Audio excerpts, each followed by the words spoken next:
Hello दोस्तों, स्वागत है आपका आपके यूट्यूब चैनल स्टडी की पाठशाला में। जैसा कि आप जानते हैं, डेली हिंदी व्याकरण के नाम से सीरीज चल रही है, जिसमें आपके साथ डिस्कस किया जाता है। विलोम शब्द हो गया, वर्तनी शुद्ध, अनेक शब्दों के एक शब्द, तद्भव एवं तत्सम शब्द, विशेषण विशेष्य हो गया और पर्यायवाची डिस्कस किए जाते हैं। तो उसी के क्रम में बढ़ते हुए आइए आज की क्लास स्टार्ट करें। अगर आप इस चैनल पर नए हैं तो चैनल को सब्सक्राइब कर लीजिए, बेल आइकन को प्रेस कर लीजिए, जिससे आपको अगली वीडियो का नोटिफिकेशन मिल सके। ध्यान रखिएगा, कल आपकी क्लास नहीं प्रोवाइड की गई थी आपको, आज आपको क्लास प्रोवाइड की जा रही है। टाइमिंग ध्यान रखिएगा, टाइमिंग क्या है, 4 बजे 4 PM पर आपको 4 बजे शाम 4 बजे तक आपको क्लास प्रोवाइड की जाती है 4 PM पर। ध्यान रखिएगा टाइमिंग को। तो आइए उसी के क्रम में बढ़ती हुई क्लास स्टार्ट करें। तो सबसे पहले क्या है, विलोम शब्द। पहला टॉपिक क्या है, विलोम शब्द। विलोम शब्द डिस्कस किया जाएगा। तो पहले शब्द है, उसके बाद उसका विलोम है। ध्यान रखिएगा, पहले शब्द उसके बाद उसका विलोम। तो शब्द क्या है, पहला शब्द क्या है, गरिमा। गरिमा का विलोम क्या है, लघिमा। गरिमा का विलोम लघिमा है। घात, घात का विलोम क्या है, प्रतिघात। घात का विलोम क्या है, प्रतिघात। घृणा, घृणा का विलोम क्या होता है, स्नेह अथवा प्रेम। घृणा का विलोम स्नेह अथवा प्रेम। घाटा, घाटा का विलोम जो है मुनाफा। मुनाफा अर्थात प्रॉफिट, और घाटा मतलब क्या है, लॉस। तो घाटा, घाटा का जो विलोम होता है मुनाफा। घाटा का विलोम क्या है, मुनाफा होता है। बात करें अगला जो शब्द है, चेतन। चेतन शब्द का जो विलोम होता है अचेतन होता है अथवा जड़ होता है। चेतन, चेतन मन आप सुने होंगे अथवा अचेतन मन, जो वर्तमान में रहे। जैसे जो वर्तमान में आपके दिमाग में है वही चेतन है। और अचेतन क्या है, आपने कुछ चीज़ें पढ़ी और वो आपके दिमाग से हट गई, अर्थात अचेतन मन में चला गया, वही अचेतन है। ध्यान रखिएगा, चेतन का मतलब चेतना जो चेतन में हो, आपके करंट में हो, दिमाग में करंट में याद आ जाए, वही चेतन है। अचेतन में चले जाए तो वो चीज़ें याद नहीं आती बिना देखे, वही है अचेतन। ध्यान रखिएगा, अथवा जड़। आगे क्या बात करें, अगला जो शब्द है चिरंतर। चिरंतर शब्द का जो विलोम होता है नश्वर होता है। चिरंतर शब्द का विलोम क्या है, नश्वर है। नश्वर अर्थात नाशवान। नश्वर क्या है, नाशवान। तो चिरंतर का जो विलोम होता है नश्वर होता है। ध्यान रखिएगा, एक बार फटाफट रिवाइज करें।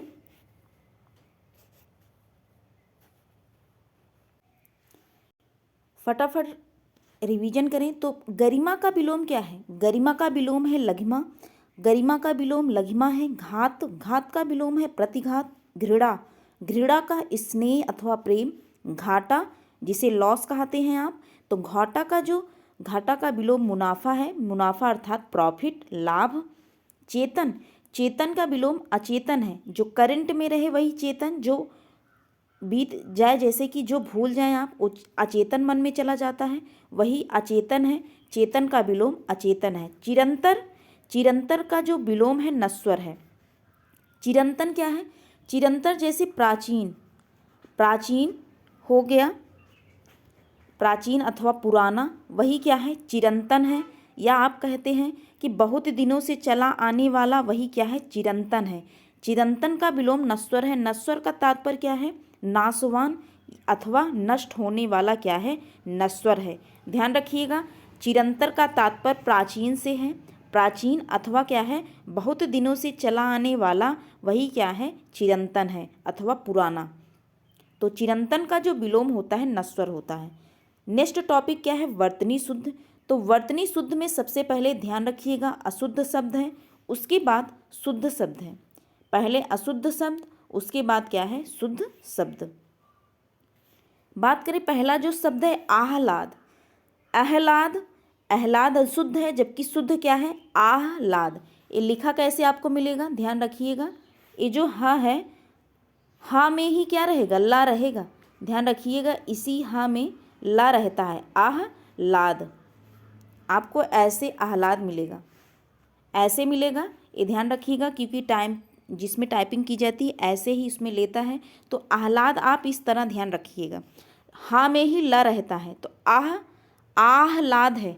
आह्लाद क्या है, अशुद्ध शब्द है, जबकि आह्लाद क्या है, शुद्ध शब्द है। आह्लाद ऐसे लिखा मिलेगा, हाँ में क्या रहता है, ला रहता है। बात करें दूसरा शब्द, दूसरा शब्द आप जानते हैं इकट्ठा। इकट्ठा शब्द क्या है, अशुद्ध है, जबकि शुद्ध क्या है, इकट्ठा। तो इसमें बोलने में क्या है, थोड़ा डिफरेंस है, ध्यान रखिएगा। इसमें जिसमें टा रहे और ठा रहे वही क्या होता है, इकट्ठा सही होता है, जबकि जिसमें आधा ठा और पूरा ठा रहे वो क्या होता है, अशुद्ध शब्द होता है। तो जिसमें आधा टा और पूरा ठा रहे, आधा टा और पूरा ठा रहे वही इकट्ठा सही है। ध्यान रखिएगा, ये इकट्ठा है और ये इकट्ठा है। तो इस शब्द को ध्यान रखिएगा। इकट्ठा जो शब्द है आधा टा और पूरा ठा वाला शुद्ध शब्द होता है। बात करें अगले शब्द की, अगला जो शब्द है उपरोक्त। उपरोक्त शब्द क्या है, अशुद्ध है व्याकरण की दृष्टि से। और उपर्युक्त शब्द क्या है, शुद्ध शब्द है। ध्यान रखिएगा, उपर्युक्त शब्द क्या है, शुद्ध है, जबकि उपरोक्त क्या है, अशुद्ध शब्द है। नेक्स्ट बात करें, नेक्स्ट शब्द क्या है, उत्पाद। क्या है, उत्पात। उत्पात में आधा ता अशुद्ध शब्द है, जबकि उत्पात क्या होता है, पूरा ता वाला उत्पात क्या है, शुद्ध शब्द है।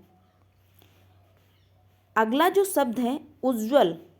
उज्ज्वल आप जानते हैं बहुत फेमस है, बहुत बार परीक्षा में पूछा जाता है। तो जिसमें आधा जा, जिसमें आधा जा हो और पूरा जा हो, जिसमें आधा जा हो और पूरा जा हो वही उज्ज्वल क्या है, सही है। तो ध्यान रखिएगा, उज्ज्वल क्या होता है, शुद्ध शब्द होता है। उपलक्ष्य है और उपलक्ष्य है, उपलक्ष्य और उपलक्ष्य। तो उपलक्ष्य शब्द क्या है, गलत है, जबकि उपलक्ष्य क्या है, शुद्ध शब्द है। ध्यान रखिएगा, उपलक्ष्य जिसमें लक्ष्य, जिसमें अर्थात गोल, आपका जो गोल होता है यही लक्ष्य जिसमें रहे, उपलक्ष्य में वही शब्द क्या है, शुद्ध शब्द है। ध्यान रखिएगा, गोल का तात्पर्य। तो उप क्या लगा है, उपसर्ग लगा है, और लक्ष्य जो आपका लक्ष्य गोल है वही उपलक्ष्य क्या है, सही शब्द है। ध्यान रखिएगा, उपलक्ष्य ना होकर क्या होता है, उपलक्ष्य, जिसमें आधा ला हो और या का हो वही क्या होता है, उपलक्ष्य शुद्ध शब्द होता है। एक बार फटाफट रिवीजन करें किसका, शुद्ध शब्द का। तो सबसे पहले शुद्ध शब्द क्या है डिस्कस किया गया था आपके साथ आह्लाद। आह्लाद हो गया, इकट्ठा हो गया, उपर्युक्त उत्पात, उपर्युक्त उत्पात। उसके बाद जो शुद्ध शब्द है उज्ज्वल हो गया, और अगला शब्द क्या है, उपलक्ष्य क्या है, शुद्ध शब्द है। नेक्स्ट जो टॉपिक है, अनेक शब्दों के एक शब्द। अनेक शब्दों के एक शब्द जिसे आप वाक्यांश के लिए एक शब्द के नाम से भी जानते हैं। ध्यान रखिएगा, अनेक शब्दों के एक शब्द अथवा जिसे आप वाक्यांश के लिए एक शब्द के रूप में जानते हैं। पहला जो शब्द है आजन्म। आजन्म अथवा जन्म पर्यंत, अर्थात जन्म भर, जो शुरुआत से अंत तक जाए वही क्या है, जन्म भर। आजन्म। आत्मघाती या आत्महंता, जो अपनी हत्या आप करे, अपनी हत्या अपने आप करे वही क्या है, आत्मघाती है। ध्यान रखिएगा, जो अपनी हत्या अपने आप करे। अगला जो शब्द है आत्मनिर्भर। आत्मनिर्भर आप जानते हैं सेल्फ डिफेंस, जो अपने पैरों पर खड़ा हो वही क्या है, आत्मनिर्भर है। आभारी। आभारी क्या है, आभार मानने वाला। आभार मानने वाला क्या है, आभारी है। जबकि आजन्म क्या है, जन्म भर। आत्मघाती क्या है, जो अपनी हत्या अपने आप करे वही आत्मघाती। आत्मनिर्भर, जो अपने पैरों पर खड़ा हो वही आत्मनिर्भर। आभारी क्या है, आभार मानने वाला क्या है, आभारी है। अगला जो शब्द है आनुवांशिक। आनुवांशिक का तात्पर्य क्या है, जो किसी वंश में बराबर चलता आया हो वही क्या है, आनुवांशिक। आमरण, मरते दम तक। आमरण का तात्पर्य क्या है, मरते दम तक। नेक्स्ट जो टॉपिक है तद्भव एवं तत्सम। तद्भव क्या है, हिंदी रूप है, तत्सम क्या है, संस्कृत रूप है। तो तद्भव तत्सम। तद्भव क्या है, सबसे पहला जो शब्द है आसरा। पहला जो शब्द है आसरा है, जबकि इसका तत्सम आसरा शब्द क्या है, ध्यान रखिएगा, तद्भव है, जबकि इसका तत्सम क्या है, आश्रय। आश्रय, आसरा शब्द का तत्सम रूप आश्रय है। तो आप किसी को आश्रय देते हैं, ना कि आसरा। आप आश्रय शब्द का ज़्यादा अपने जीवन में प्रयोग करते हैं, क्योंकि आपको हिंदी कैसे रिलेट अपने जीवन से रिलेट करके ध्यान रखना है। जो शब्द होते हैं व्याकरण के, उन शब्दों को आपको अपने जीवन से रिलेट करके ध्यान रखना है। तो ज़्यादा समय तक आप रिलेट करके अगर ध्यान रखेंगे तो आपको ज़्यादा समय तक याद रहेगा। तो आश्रय आप ज़्यादा प्रयोग करते हैं। सोचिए कि ये आश्रय शब्द जो है आप अपने जीवन में प्रयोग करते हैं। तो आश्रय शब्द क्या है, तत्सम है, जबकि आसरा क्या है, तद्भव है। आत शब्द का तत्सम आंत्र है। आत शब्द का तत्सम जो है आंत्र है। आंसू शब्द का जो तत्सम रूप होता है अश्रु होता है, आप जानते हैं। अब बात करें आँच शब्द का जो तत्सम रूप होता है अर्ची। आँच जानते हैं आप। तो आँच शब्द का जो तत्सम रूप होता है अर्ची होता है, जबकि आँच शब्द क्या है, आँच शब्द तद्भव है। जैसे आप अलाव जलाते हैं, तो अलाव के पास आप बैठेंगे, ज़्यादा तेज अगर आग जलेगी अलाव के पास तो आपको क्या लगेगी, आँच लगती है। और जो आपको तेज आँच लग रही है तो वही क्या है, आँच। वही आँच तात्पर्य है, ध्यान रखिएगा, जिसका तत्सम रूप आपको अर्ची होता है। तो आँच कैसे आपको ध्यान रखना है कि आप अलाव जलाते हैं, ठंडी में अलाव का प्रयोग करते हैं, वही अलाव है कि अगर उसमें ज़्यादा तेज जल रहा है अलाव तो उसके सामने बैठेंगे तो आपको आँच लगती है। आँच जो है आपको गांव में प्रयोग करते हुए शब्द मिलेंगे। तो आँच शब्द का जो तत्सम रूप है अर्ची होता है। आगे बात करें आंवला। आंवला आप खाते हैं, विटामिन सी, तो वही आंवला है। आंवला शब्द का जो तत्सम रूप होता है आमलका होता है। आधा का तत्सम रूप अर्ध होता है। आधा का तत्सम रूप अर्ध होता है। एक बार फटाफट रिवीजन करें किसका। पहला शब्द ध्यान रखिएगा, तद्भव तत्सम में आपको पहला शब्द क्या डिस्कस किए गए आपके साथ, आसरा। आसरा शब्द क्या है, तद्भव है, जबकि इसका तत्सम रूप क्या है, आश्रय है। आत का तत्सम रूप क्या है, आंत्र है।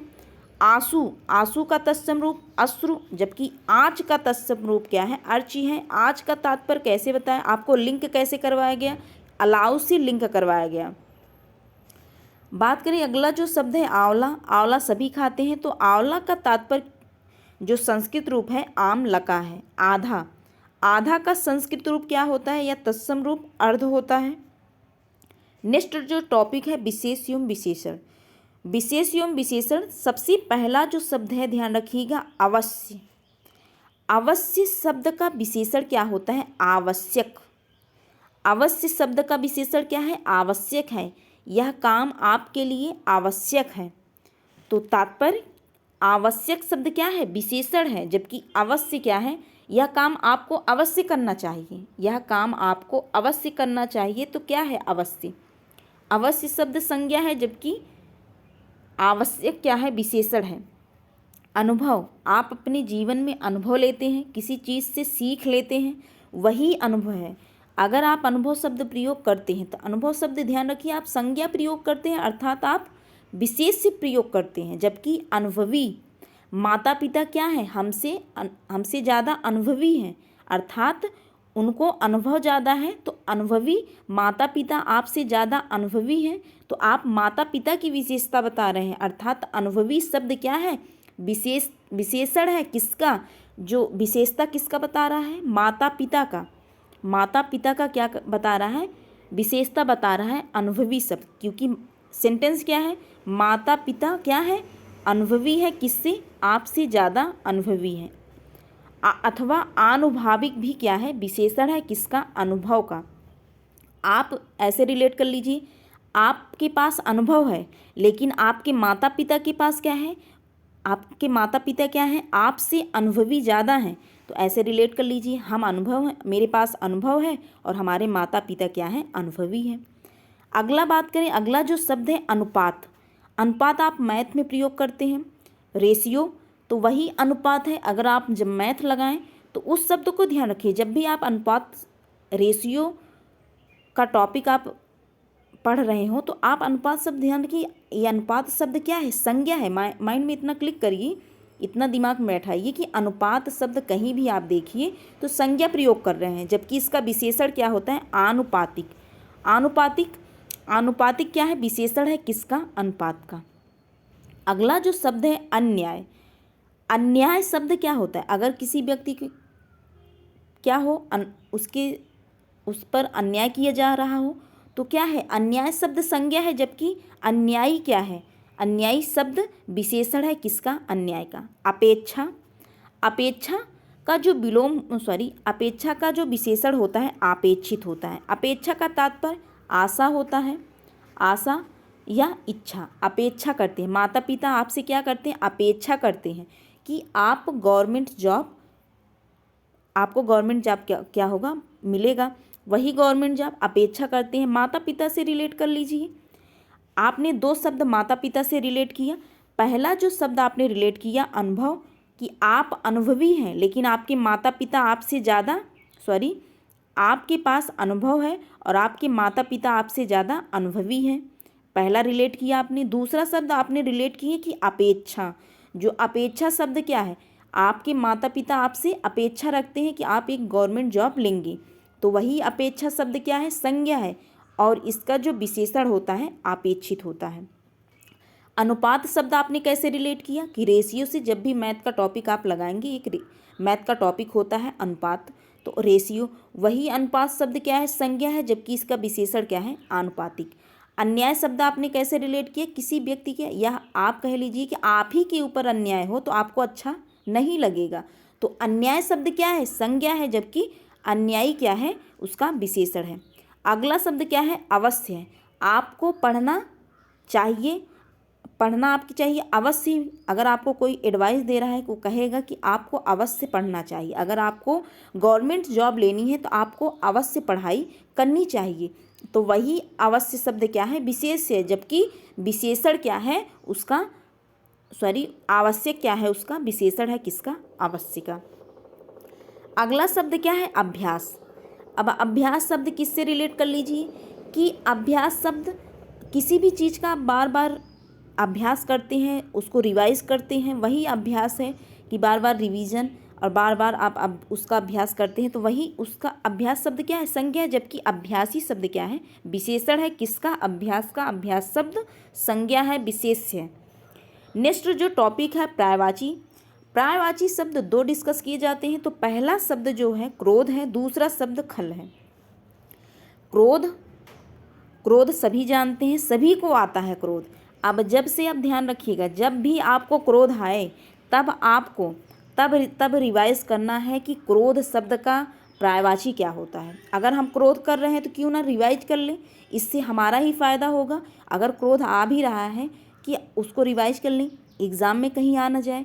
तो क्रोध शब्द ध्यान रखिएगा, ये जो भी डिस्कस किया जाता है आपके साथ, किसी ना किसी एग्ज़ाम में पूछे गए हैं क्वेश्चन, तो इसीलिए जो भी अभी तक आपके साथ डिस्कस किया गया है, जितने भी पर्यायवाची, जितने विलोम शब्द हो गए, तद्भव तत्सम हो गए, ये सब किसी न किसी एग्ज़ाम में पूछे हुए क्वेश्चन हैं। अब बात करें क्रोध शब्द, तो क्रोध को आपको कैसे रिलेट करना है? जब भी क्रोध आए आपको तुरंत क्रोध का जो पर्यायवाची है रिवाइज करना है।